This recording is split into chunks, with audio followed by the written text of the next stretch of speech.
全冇道理咁講咗出去，個特首都冇答到我問題。我覺得黃毓民先生咧嗰啲辯論，我睇城市論壇睇過好幾次啊。咁啊，人哋即係要表述佢嘅時候，佢就搶住嚟到講。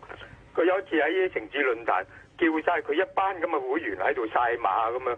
喂，呢啲唔係咁嘅，唔係政治家風度啊嘛，真係。好啊，咁啊，阿毓民回應下啦，回應下啦。我唔回應呢個叔多謝佢意見啦。